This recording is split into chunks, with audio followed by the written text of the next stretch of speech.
भगवान शिव हिंदू धर्म के प्रमुख देवताओं में से एक हैं और शैव परंपरा में उनका बहुत महत्व है। उन्हें अक्सर माथे पर तीसरी आंख के साथ दर्शाया जाता है, जो उनकी बुद्धि और शक्ति का प्रतिनिधित्व करती है। भगवान शिव को कई अन्य प्रतीकों से भी जोड़ा जाता है, जिनमें त्रिशूल, सांप और ढोल शामिल हैं। अन्य सभी देवी देवता देव या देवी की श्रेणी में आते हैं, परंतु केवल भगवान शिव को ही महादेव के नाम से जाना जाता है। भगवान शिव आदि और अंत हैं। वो ब्रह्मांड की एकमात्र ऐसी शक्ति हैं जो संपूर्ण शक्तियों को अपने भीतर समाहित कर लेते हैं। माता पार्वती भगवान शिव की पत्नी और आदि शक्ति हैं। भगवान त्रिमूर्ति का हिस्सा है, जिसमें ब्रह्मा सृजक, विष्णु पालक और शिव संहारक शामिल हैं।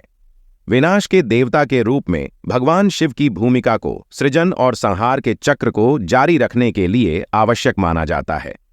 हालांकि शैव परंपरा में शिव को अजेय सर्वोच्च शक्ति के रूप में देखा जाता है, जो सभी सीमाओं से परे है। उनका अदम्य स्वभाव उन्हें सभी द्वंद्वों और सीमाओं से परे रखता है, जो उन्हें शैव विश्वास में परम अजेय देवता बनाता है। भगवान शिव की पूजा पूरे भारत और उसके बाहर विभिन्न रूपों और स्वरूपों में की जाती है और उन्हें अपने भक्तों के लिए आशीर्वाद और सुरक्षा का स्रोत माना जाता है। भगवान शिव सभी के पिता हैं, इसलिए अक्सर यह सवाल उठता है कि भगवान शिव के माता पिता कौन हैं। यह एक सदियों पुराना सवाल है और इस लेख में हम इस सर्वशक्तिमान देवता और उनके वंश के बारे में सारी जानकारी इकट्ठा करने का प्रयास करेंगे। शिव की माता कौन है? प्रकृति की अमूर्त अवधारणा, जिसे प्रकृति के नाम से भी जाना जाता है, को भगवान शिव की माता के रूप में देखा जाता है। बहुत से लोग मानते हैं कि भगवान शिव आनंदी हैं। इस संसार का महत्व किसी भी अवस्था से शुरू या आगे बढ़ने के बारे में नहीं कहा जा सकता है।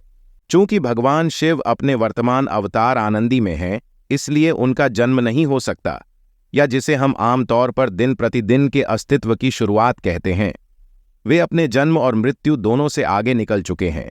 दूसरी ओर किंवदंती यह भी कहती है कि देवी पार्वती उनकी पत्नी वही हैं।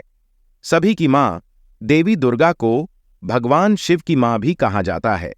हिंदू पौराणिक कथाओं में भगवान शिव के मानव जगत में लिए गए अनगिनत अवतारों की कहानियों की कमी नहीं है।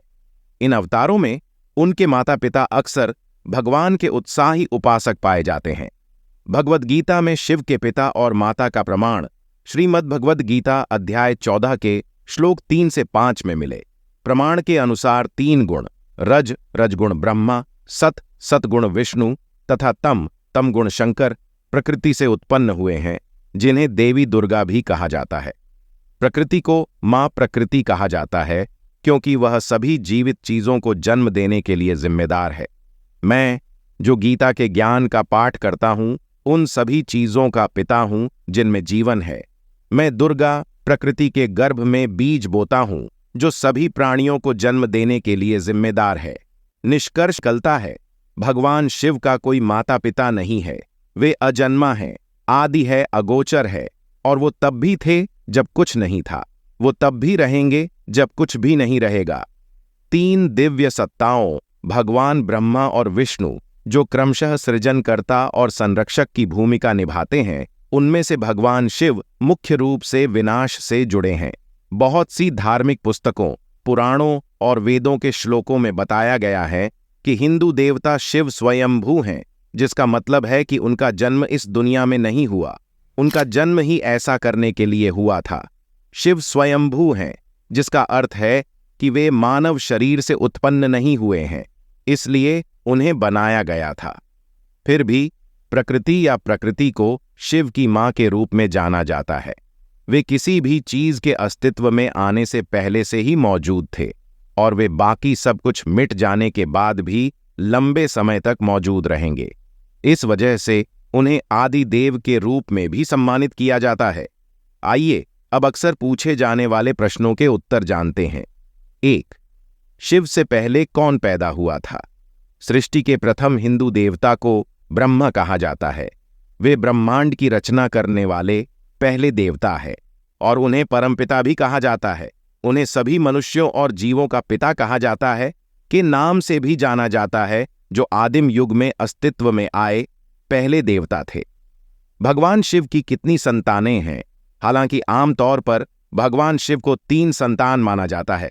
भगवान गणेश, भगवान मुरुगन और देवी अशोक सुंदरी। यह भी माना जाता है कि भगवान शिव की 8 संतानें हैं, जिनमें 5 बेटियां शामिल हैं: कार्तिकेय, गणेश, सुकेश, जालंधर, अयप्पा, भूमा, आंध्रा और खुजा।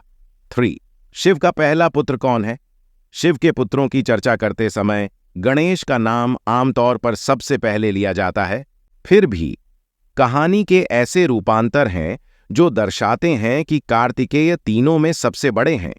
शिव पुराण, ब्रह्म वैवर्त पुराण दोनों में कार्तिकेय को शिव का बड़ा पुत्र बताया गया है, जबकि ब्रह्म वैवर्त पुराण में गणेश को शिव का छोटा पुत्र बताया गया है। हम आशा करते हैं कि आपको हमारे द्वारा दी गई जानकारी अच्छी लगी होगी। यदि हाँ, तो अभी हमारे चैनल सनातनी ज्योतिष को सब्सक्राइब करें और इस जानकारी को सभी सनातनियों के साथ ज्यादा से ज्यादा शेयर करें। एक नई जानकारी के साथ फिर मिलते हैं। हर हर महादेव।